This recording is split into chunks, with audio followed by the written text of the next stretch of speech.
My dear students, this is Dr. Noor Mohammed again in front of you, and you are having A2 level biology lecture series. And Alhamdulillah, we are going to enter in week 4 now, and we have already done one chapter, which is your chapter number 3 of your syllabus. That was homeostasis. That was a quite lengthy chapter, complicated, conceptual, but Alhamdulillah, we have done that chapter with beauty. We have learned the concepts again and again. मैंने आपको last lecture में revision भी पूरे chapter का दिया है, and then we also had discussed some of the exam based questions जो आपके exam में आए हैं, and I hope कि वो भी आपको याद होंगे. So that's how we have done this chapter, Alhamdulillah, and that's quite impressive because in 3 weeks duration we have completed a lengthy chapter. Normally this chapter is a problem for those students जो इसको बाद में कर रहे होते हैं, but you have begun with this chapter. I have told you in the beginning that our strategy to complete A2 biology syllabus would be little bit different. We are not starting our discussion from chapter number 1 as in usual manner जो हो रही होती है. We have started this discussion from chapter number 3, and chapter number 3 complete करने के बाद now we will not move to chapter number 1. We will move to chapter number 4, which is the next and most important chapter of your syllabus. It is lengthier than as compared to chapter number 3, homeostasis. But it is at the same time not only it is lengthier, it is more conceptual. It is not that easy. जो concepts हैं इसके अंदर वो उतने हलवा या उतने easy नहीं है. You have to have very deeper understanding of this chapter, and otherwise you will struggle in this chapter.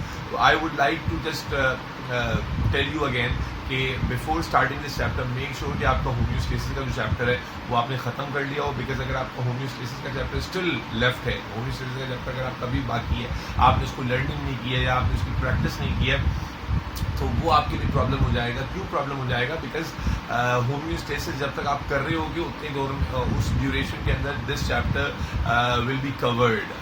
At least half of the chapter तो हो ही जाएगा, और फिर आप उसको साथ साथ नहीं कर सकोगे, तो that will be a big problem. तो I am literally requesting you all of you कि आप इस चैप्टर को पहले कर लें, होम्योस्टेसिस वाले चैप्टर को जो हमने कवर किया है, और उसको बार बार देख लें. एंड वंस आप उस चैप्टर को कर लें, then start listening to the lectures of this chapter. Otherwise you will not be able to practise these concepts साथ साथ, और उससे होगा ये कि आपका कॉन्फिडेंस शेक करेगा, क्योंकि जब आप चैप्टर आगे जा चुका होगा और आप पीछे के टॉपिक्स की प्रैक्टिस कर रहे होंगे तो वो कच्चे हो चुके होंगे. जो उसमें क्रिटिकल जो छोटी छोटी बातें हैं वो आपके जहन में नहीं रहेंगी, और उसकी वजह से आपको फिर इश्यूज होंगे. और इंशाल्लाह ताला after doing this chapter which is chapter number 4, we will start chapter number 1 and 2. ठीक है, तो we will do 1 2 3 4, but the sequence of or pattern is 3 4 1 and 2. ठीक है, एंड द रीज़न इज़ कि जब तक आपके स्कूल्स में मिड टर्म्स आते हैं तब तक आपके हर जगह पर 40 चैप्टर्स आ रहे होते हैं. एंड होता ये है कि मोस्ट ऑफ द स्कूल्स के अंदर रेस्पिरेशन और फोटोसिंथेसिस पहले कराया होता है, तो ये छोटे चैप्टर्स होते हैं, थोड़े से बायोकेमिकल हैं, तो बच्चे इस पर काफ़ी ज़्यादा फोकस कर रहे होते हैं. और उसके बाद जब बड़ा चैप्टर आता है होम्योस्टेसिस कोऑर्डिनेशन, तो उनको कंपैरेटिवली वो इतना बड़ा लगता है कि उनके दिमाग में एक ऑलरेडी एक जो है ना वो हवा सा बैठ जाता है कि यार ये चैप्टर बहुत बड़ा है, डिफिकल्ट है, अला ब्ला ब्ला. तो उसकी वजह से होता ये है कि मिड टर्म्स के अंदर भी ये इनफ प्रैक्टिस नहीं कर पा रहे होते, क्योंकि पहले चैप्टर्स पर अच्छा खासा टाइम इन्वेस्ट हो चुका होता है. तो इसलिए जो है यहाँ हमारी जो स्ट्रैटेजी है इसमें हमें बेनिफिट ये होता है कि आप लोग पहले ही जो 2 इंपॉर्टेंट चैप्टर्स हैं जिनमें ज़्यादा सवाल आते हैं, जिनमें सवाल टेढ़े होके आ सकते हैं, वो चैप्टर्स आप पहले कर लेते हैं, और उसके बाद फिर जो छोटे चैप्टर्स हैं, होम्योस्टेसिस है, या जो है ना आप sorry not homeostasis, cellular respiration है, photosynthesis which is your chapter number 1 and chapter number 2, वो फिर आप बाद में करते हैं. तो ये आपको बेनिफिट यहाँ पर मिल जाता है. तो for the last time I am hoping कि आपको होम्योस्टेसिस बहुत अच्छे समझ में आया है, कोई कन्फ्यूजन आपको नहीं है, किसी किस्म का एरर आपको नहीं है. एंड इंशाल्लाह इन दिस चैप्टर जब अब मैं थोड़ा ब्रीफ करूँगा अबाउट दिस चैप्टर, तो वो आपको और अच्छे समझ में आएगा और आपको मज़ा आने वाला है. बिकॉज मैंने आपको डे 1 पे बताया था कि A2 biology is shorter in terms of chapter, but in terms of concept it is much it requires much deeper understanding, plus it is interesting as well. आप अपना इंटरेस्ट लूज नहीं करते हो, बल्कि आपको नई नई चीज़ें सीखने को मिल रही होती हैं. तो let's begin the discussion now. ठीक है, we will begin chapter number 4. So let me give you a brief review of this chapter कि इस चैप्टर में हम करने क्या वाले हैं. ठीक है जी, so let's begin. So we are going to begin with chapter number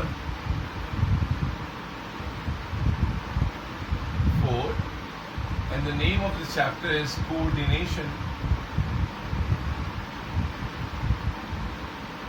and response. I hope कि आपको जो फॉन्ट है, राइटिंग है, ये क्लियर हो रही होगी.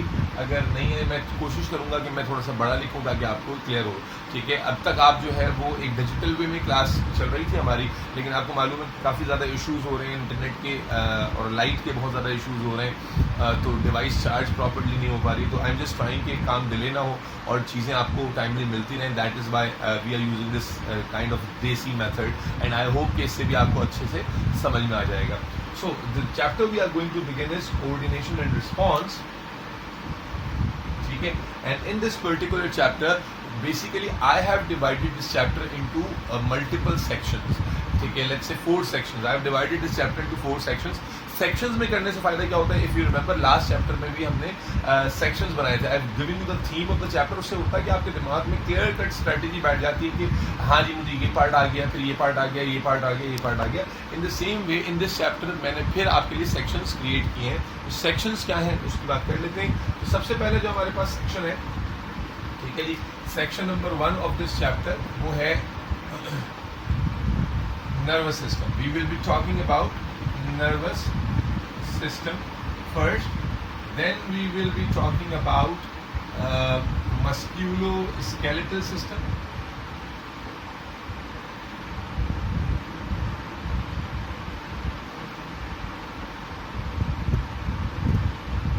then we will talk about endocrine system,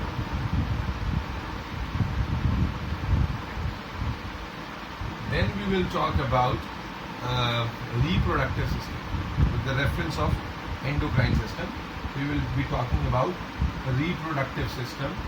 These are the 4 major sections of this chapter, 4 major portions of this chapter, and finally we will have a brief discussion on a very last part of this chapter, which is related to plant control. सही है?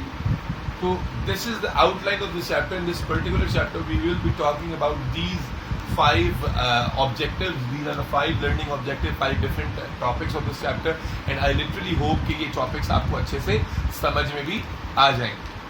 ठीक है जी. तो this is the basic brief of the chapter जो हमने करना है. सबसे पहले we will talking about nervous system, then we will talk about musculoskeletal system which is the system of muscles and skeleton, and then will be talking about endocrine system. ये थोड़ा बहुत आपने ओ लेवल्स में ऑलरेडी बात की हुई है. Then will be talking about reproductive system, जिसके ऊपर भी आपने ओ लेवल्स में पूरा एक चैप्टर पढ़ा हुआ है.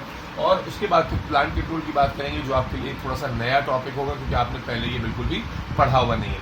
तो ये एक बेसिक सा ब्रीफ है इस चैप्टर का. नाउ नर्वस सिस्टम से हम ज़ाहिर है शुरू करेंगे. First we will revise the concepts of O levels.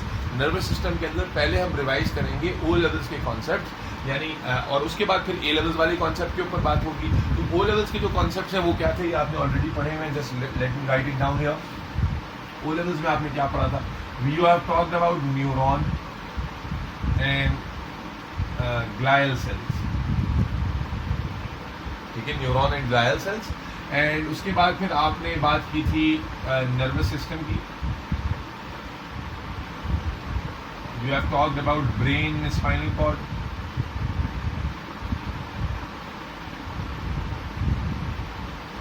You have also talked about types of neurons, if you remember. You have talked about reflex pathway. तो ये जो टॉपिक्स हैं जो आपने ऑलरेडी डिस्कस किए थे ओ लेवल्स में, ये सारे यहाँ पर भी मौजूद हैं. अब कुछ नए टॉपिक्स भी आ गए, उनको भी मेंशन कर देते हैं. जो नए टॉपिक्स हमारे पास ए लेवल्स में डिस्कस होंगे वो क्या हैं? सबसे पहले कॉन्सेप्ट होगा RMP एंड AMP का, which stands for resting membrane potential and action membrane potential, and it is going to be the most important discussion of the chapter of this particular section, because this discussion is not only important with your A levels but also this is the discussion जो आपकी university में base बनेगी physiology की. जब आप किसी भी cell की एक्टिविटी को पढ़ेंगे तो this would be the basic of the every topic जो जिस पर सारा कॉन्सेप्ट बेस करेगा. तो RMP and AMP, then we will be talking about neuronal transmission,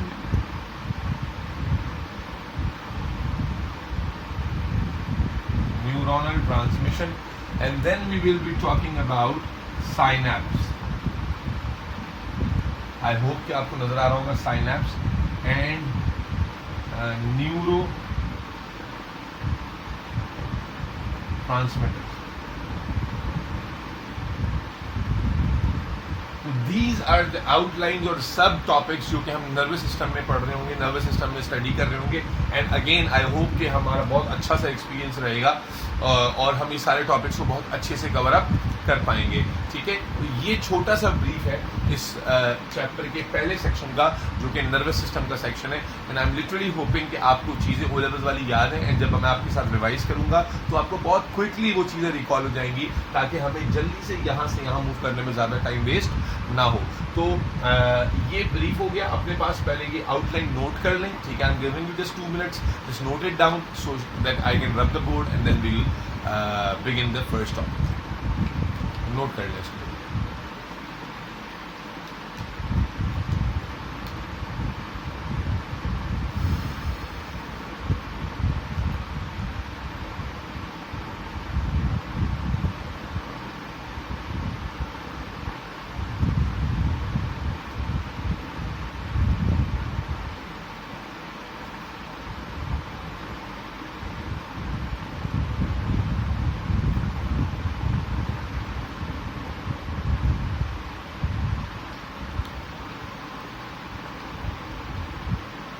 Okay, beta, if you have noted it down, ठीक है, so let's begin the first topic.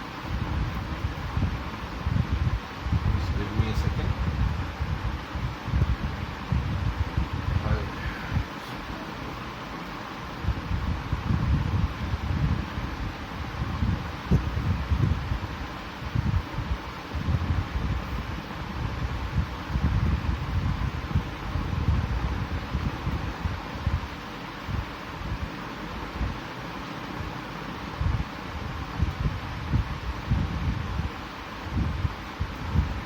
Okay, बेटा, first in this chapter we will be revising the concept जो आप already O levels में पढ़ चुके हैं. ठीक है, पहले हम उन concepts की बात करेंगे जो आपने already O levels में पढ़ लिए हैं, और क्योंकि वो यहाँ A levels में भी हैं तो इसलिए ज़रूरी है कि हम पहले उनको recall कर लें. ठीक है जी. तो the first thing जो हम इस chapter में cover up करने लगे हैं वो है concept of control. यहाँ आपको heading नजर आ रही coordination and response और coordination and control. देखिए, आपकी body or not only your body, in any living body, और जो खास तौर पर जो multi cellular eukaryotic organism like animals, like plants, like fungi, इन तमाम ऑर्गेनिजम्स के अंदर जो कंट्रोलिंग सिस्टम है, जो कंट्रोल है या रेगुलेशन है, वो 2 सिस्टम्स कंट्रोल कर रहे हैं. ठीक है, there are 2 systems in every body, specially humans की अगर बात करें तो देयर आर 2 सेपरेट सिस्टम्स जो कंट्रोल कर रहे हैं आपकी बॉडी में तमाम किस्म की एक्टिविटी को रेगुलेट कर रहे हैं, कंट्रोल कर रहे हैं, कोऑर्डिनेट कर रहे हैं. अच्छा, ऐसा नहीं है कि they are working independently. They have their independent functions. Number 1, they have their independent functions as well as they are coordinating with each other to facilitate their each other's function, and that is why the name of the chapter is coordination and response. So in this chapter हम particularly बात करने वाले हैं कि किस तरह से ये 2 सिस्टम इंडिपेंडेंटली क्या काम करते हैं और ये कोऑर्डिनेट कैसे करते हैं और कोऑर्डिनेशन के जरिए कैसे रेगुलेट करते हैं. तो यहाँ पर जो आपके पास नंबर 1 बॉटम लाइन आई है वो ये आ गई है कि आपकी बॉडी में कंट्रोलिंग सिस्टम्स कितने हैं भाई? Controlling systems, you have 2 controlling systems in your body. You have 2 controlling systems in your body. Number 1 is your nervous system, and number 2 is endocrine system. Number 1 is nervous system and number 2 is endocrine system. These are the 2 systems जो कि आपकी किसी भी developed body के अंदर as a control center या as a controlling system या regulating system या coordinating system काम कर रहे हैं. तो दोनों के दोनों सिस्टम्स हैं, दोनों की अथॉरिटी है. ऑब्वियसली अगर दोनों में कंपेयर करें तो जो आपकी अथॉरिटी है, अल्लाह आपका भला करे, नर्वस सिस्टम की ये ज़्यादा हो जाती है. नर्वस सिस्टम की जो अथॉरिटी है ये कंपैरेटिवली हायर अथॉरिटी है, बट एंडोक्राइन सिस्टम जो कि इसके साथ ही पैरेलल काम कर रहा है, वो भी इक्वली इंपॉर्टेंट रोल प्ले कर रहा है, although it is also under control of nervous system, plus both these systems can coordinate or communicate with each other. So before beginning the separate discussion of each system in this chapter, first let me compare these both systems कि इन दोनों systems में basic क्या है और basic क्या features हैं और basic क्या differences या क्या similarities हैं. तो आप ऐसा करें कि अपने पास बना लें दो columns, ठीक है, दो columns बना लें. एक तरफ आप heading लगा लीजिएगा, एक तरफ हमारे पास हेडिंग आ जाएगी नर्वस सिस्टम की. अच्छा, आपको ब्लैक काफ़ी ज़्यादा प्रोमिनेंट दिख रहा होगा क्योंकि ब्लैक पुराना मार्कर है और जो बाकी कलर्स हैं आपको थोड़े से इस वक्त थिन दिख रहे हैं बिकॉज एक तो ये नए हैं मार्कर्स और आई एम ट्राइंग कि वो जल्दी से मैं इनको रब कर करके जो है ना ये मोटा हो जाए नहीं की, तो ये भी आपको क्लियर दिखेंगे. ठीक है, आई होप कि आप को चीज़ें नज़र आ रही होंगी, क्लियर दिख रहा होगा. चलिए, तो सबसे पहले हम इधर लिखेंगे अपने पास नर्वस सिस्टम और इधर हम लिखेंगे अपने पास endocrine system.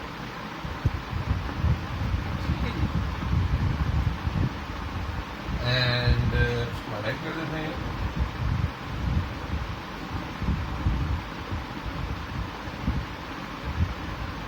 Just to make our board little bit good, देखने में तो अच्छा लगना चाहिए. ठीक है जी, तो these are the two system जिनको हम आपस में क्या करने वाले, कंपेयर करने वाले. अच्छा, मैं जो कैमरा में देख के लेक्चर रिकॉर्ड कर रहा हूँ तो हो सकता है मेरे आई कांटेक्ट में आपको प्रॉब्लम आ रहा हो बार बार, क्योंकि जो है वो I can not directly contact to the camera every time. बार बार मैं स्क्रीन पे चला जा रहा हूँ, तो थोड़ा सा अगर आई कांटेक्ट में प्रॉब्लम आ रहा हो तो प्लीज़ इग्नोर दैट. ठीक है, तो just let us compare these two systems. ठीक है, तो सबसे पहली जो चीज़ है कि दोनों, नंबर 1 पॉइंट क्या आप मेंशन करोगे, दोनों रेगुलेटिंग सिस्टम है. Regulating the body, regulating body, ये भी क्या कर रहा है, रेगुलेटिंग बॉडी. दोनों जो हैं वो बॉडी को रेगुलेट कर रहे हैं, यानी डिफरेंट फीचर्स को बॉडी की क्या कर रहे हैं, रेगुलेट कर रहे हैं. सेकेंड पॉइंट क्या है जो कि इनके दरमियान बेसिक डिफरेंस बनता है, वो सेकेंड पॉइंट क्या है कि this is an electrical communication, whereas this is a chemical communication. अच्छा, आप साथ साथ प्लीज नोट कीजिएगा, पहले मेरी बात सुनने पर तवज्जो दें, उसके बाद I will give you the time, तो आप उसमें नोट कर लिया कीजिए. ठीक है, तो इलेक्ट्रिकल कम्युनिकेशन है, यानी कि नर्वस सिस्टम जो है आपकी बॉडी में जो कम्युनिकेशंस कर रहा है, जो कोऑर्डिनेशंस कर रहा है, जो रेगुलेशंस कर रहा है, वो सारे इलेक्ट्रिकल सिग्नल्स के थ्रू है. जबकि यहाँ जो कोऑर्डिनेशन हो रही है वो सारी केमिकल हो रही है. ठीक है जी. अच्छा, यहाँ जो इलेक्ट्रिकल सिग्नल्स जो जनरेट हो रहा है, electrical signals are called impulse. Electrical signals are called impulse. Impulse कहते हैं उस सिग्नल को जो यहाँ जनरेट होता है, जबकि यहाँ पर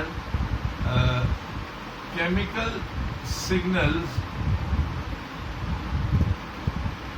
are called, yes, hormones. Chemical signals here are called hormones. ठीक है जी, बहुत बेसिक से कंपैरिजन है, उम्मीद है कि आपको समझ में आ रहा होगा विदाउट एनी डिफिकल्टी. ठीक है जी. उसके बाद नेक्स्ट पॉइंट है, आई होप कि नजर आ रहा है, यस नजर आ रहा है. नेक्स्ट पॉइंट अगर हम आपको दें, यहाँ पर जो सेल्स इन्वॉल्व है, यहाँ जो स्ट्रक्चर या यूनिट इन्वॉल्व है जो कि इन सिग्नल्स को जनरेट करता है, signals are generated by cells called neurons. Signals are generated by cells called neurons, whereas यहाँ जो टिश्यू या जो स्ट्रक्चर इन्वॉल्व है, उनको जो कि हार्मोन जनरेट करता है, we call them endocrine glands. We call them what? Endocrine glands. So here the endocrine glands are the structures जो कि जनरेट करते हैं इन केमिकल सिग्नल्स को, जिनको हम हॉर्मोन्स कहते हैं. ठीक है जी. आई थिंक इसके ज़्यादा नीचे मैं लिखूंगा तो आपको शायद नज़र ना आए, या शायद आ जाए. चल लिखते हैं. उसके बाद नेक्स्ट पॉइंट अगर हम मैं आपके सामने रखूँ तो जो इम्पल्स है जो जनरेट हो रही है न्यूरॉन के जरिए, this impulse is transmitted through nerves. Transmission is through nerve. जो इम्पल्स ट्रांसमिट होती है यहाँ पर वो नर्व के थ्रू होती है. ठीक है बेटा, नर्व के थ्रू ट्रांसमिशन सबमिट होती है. और उसके बाद यहाँ जो ट्रांसमिशन हो रही है, जब एंडोक्राइन ग्लैंड जो है वो केमिकल सिग्नल जिनको आप हार्मोन्स कह रहे हैं वो जनरेट कर रहे हैं, तो यहाँ जो ट्रांसमिशन हो रही है वो किसी नर्व के थ्रू नहीं हो रही है, किसी भी स्ट्रक्चर के थ्रू नहीं हो रही, बल्कि सिंपली दो secretions are poured into the blood, and then blood is responsible to carry those chemical hormones or chemical signals throughout in your body. Whereas यहाँ पर हमें क्या नजर आता है कि जो ट्रांसमिशन है वो पर्टिकुलर पाथ्स में हो रही है, पर्टिकुलर जो है ना वायर लाइक स्ट्रक्चर्स में हो रही है, जिनको आप नर्व्स कहते हैं. ठीक है, तो नर्व ट्रांसमिशन है, जबकि यहाँ पर जो ट्रांसमिशन है वो ब्लड के थ्रू होती है. तो पहले एक काम करें कि ये पहले आप ये पॉइंट्स नोट कर लें. ठीक है, उसके बाद फिर मजीद हम पॉइंट्स आपको देते हैं. अब इसको नोट कर लें.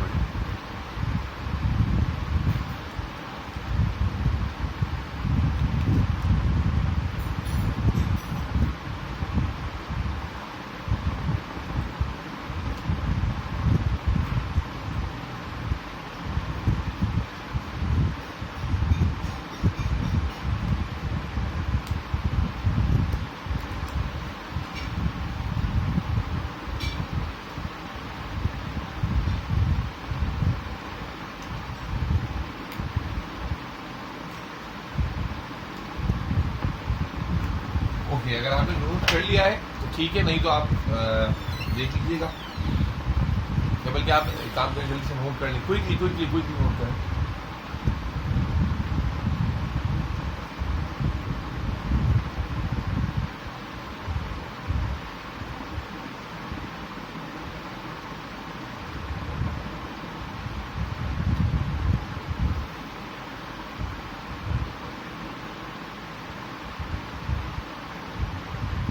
अच्छा जी, उम्मीद है कि आपने नोट कर लिया होगा इस चीज़ को.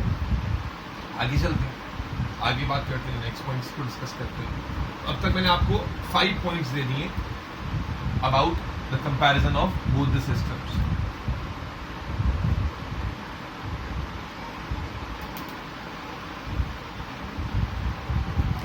So let's talk about another. The next point, the point number 6 in this discussion is that the coordination of nervous system is as it is electrical. So this coordination is quite fast. This is a very rapidly acting system.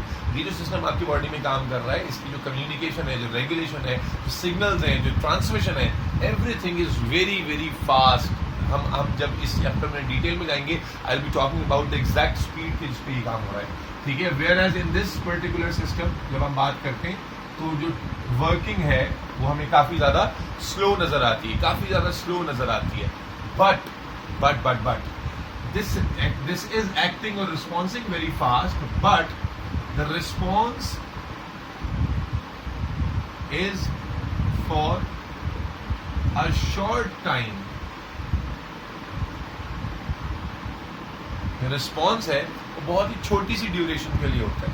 ठीक है, signal generate होता है और उसका जो काम है वो बहुत थोड़ी सी देर के लिए होता है. यानी जो सिग्नल से जो आप एक्शन ले रहे हो वो एक्शन बहुत ज़्यादा प्रोलॉन्ग नहीं होता, बल्कि वो एक्शन जो है वो शॉर्ट एक्टिंग एक्शन होता है, थोड़ी देर के लिए. It is rapid but the actions और the responses are for shorter duration, whereas it works slowly but the actions generated here और the signal generated here will work for quite a long time. ठीक है, तो यहाँ पर हमें नजर आता है कि रिस्पॉन्स इज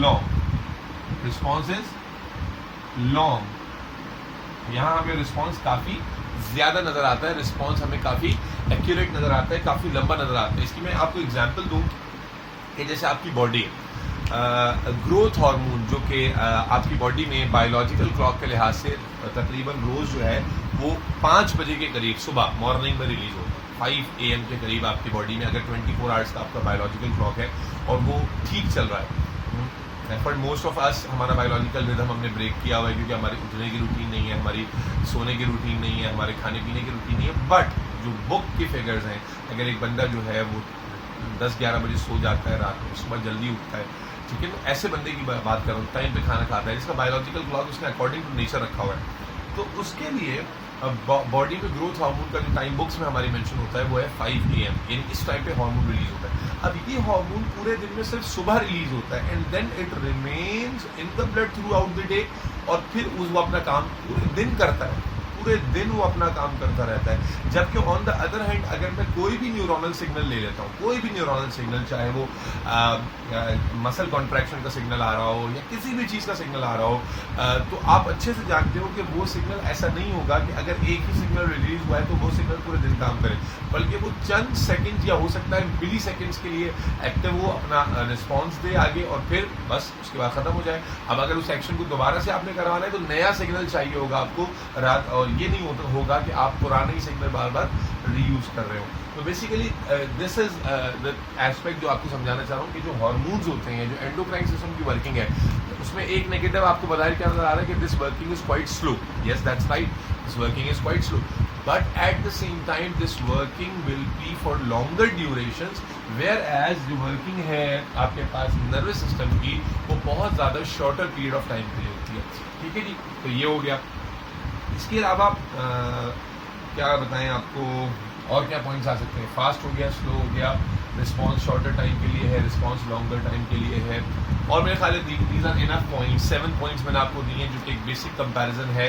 आपने कहा एक एंडोक्राइन है, एक नर्वस सिस्टम है, एक न्यूरॉन से कंट्रोल हो रहा है, एक एंडोक्राइन ग्लैंड से कंट्रोल हो रहा है, एक जो है वो उसमें जो सिग्नल जनरेट हो रहा है वो इलेक्ट्रिकल है, अब इम्पल्स कहलाता है, दूसरे में जो सिग्नल जनरेट हो रहा है वो केमिकल है और वो हार्मोन कहलाता है। फिर जो इम्पल्स है वो ट्रैवल करता है थ्रू नर्व्स, और जो हार्मोन्स हैं दे ट्रैवल थ्रू ब्लड। यहाँ पर भी आपको एक डिफरेंस नज़र आया। उसके बाद आपने कहा कि जो इम्पल्स हैं ये बहुत ज़्यादा रैपिडली ट्रैवल करते हैं और रैपिड इन एक्शन होते हैं, फास्ट होते हैं बहुत ज़्यादा अपने एक्शंस में, जबकि जो हार्मोन्स होते हैं वो बहुत स्लोली ट्रैवल करते हैं और अपने एक्शन में भी स्लो होते हैं। But on the other hand आपने जो डिफरेंस यहाँ मेंशन किया, या हमने जो डिफरेंस यहाँ मेंशन किया, वो क्या है कि जो इम्पल्सेस होते हैं, जो सिग्नल्स होते हैं, इलेक्ट्रिकल सिग्नल्स होते हैं, उनका एक्शन तेज तो बहुत होता है लेकिन फॉर अ शॉर्टर टाइम होता है, जबकि जो हमारे पास हार्मोन्स होते हैं इनका जो एक्शन होता है ये comparatively for a longer duration होता है। मैंने आपको एग्जांपल भी दी, क्या नाम है इसका, ग्रोथ हार्मोन। ग्रोथ हार्मोन की एग्जांपल में हमने देखा कि ग्रोथ हार्मोन जो है वो एक बार अगर सुबह रिलीज हो रहा है तो बार बार रिलीज नहीं हो रहा होता, पूरे 24 घंटे काम करता है आपकी बॉडी में, 24 घंटे काम कर रहा होता है। ठीक है, तो that's a basic comparison between the nervous system and the endocrine system. So in this chapter अभी तक मैंने आपको ओवरव्यू दिया कि दिस चैप्टर में, in this chapter what topics we are we going to cover, and basically this chapter is talking about coordination and controlling system, and I have told you that there are 2 types of coordinating systems in your body which are quite different. Still they communicate with each other, they facilitate the work of each other so that they can regulate our body in perfect fashion. And those 2 systems are nervous system and endocrine system. We will be talking about each in detail inshallah ta'ala. So as it was the first lecture of this chapter, I think this is enough for the first lecture. I'll meet you guys in the next lecture, and inshallah ta'ala we will begin our discussion from this point onwards. ठीक है, आज हमने आपको basic comparison दे दिया endocrine system का और nervous system का। ठीक है, इंशाल्लाह ताला जब हम नेक्स्ट लेक्चर में मिलेंगे तो we will directly be talking about nervous system, and we will see कि नर्वस सिस्टम में क्या चीज़ें हैं, जो ओ लेवल्स के आपके कॉन्सेप्ट हैं हम वो भी रिवाइज करेंगे, और उसके बाद जो ए लेवल के कॉन्सेप्ट हैं उनकी तरफ भी स्लोली जाएंगे। तो उम्मीद है कि आपको आज का लेक्चर समझ में आया होगा, and I am literally very excited about this chapter because this chapter is going to not only be interesting, technical, typical, deeper, but it will also always test my teaching abilities कि आपको कितना अच्छे से concept deliver होता है। As the chapter is complicated, I am last time I am telling you this again that please make sure कि आपने chapter से पहले किया है वो आपका कवर अप हो जाए, और उसके बाद आप ये चैप्टर करना शुरू करें, otherwise you will start forgetting the concepts. ठीक है जी, thank you so much, this is Mohammad signing off, इंशाल्लाह ताला see you guys in the next lecture.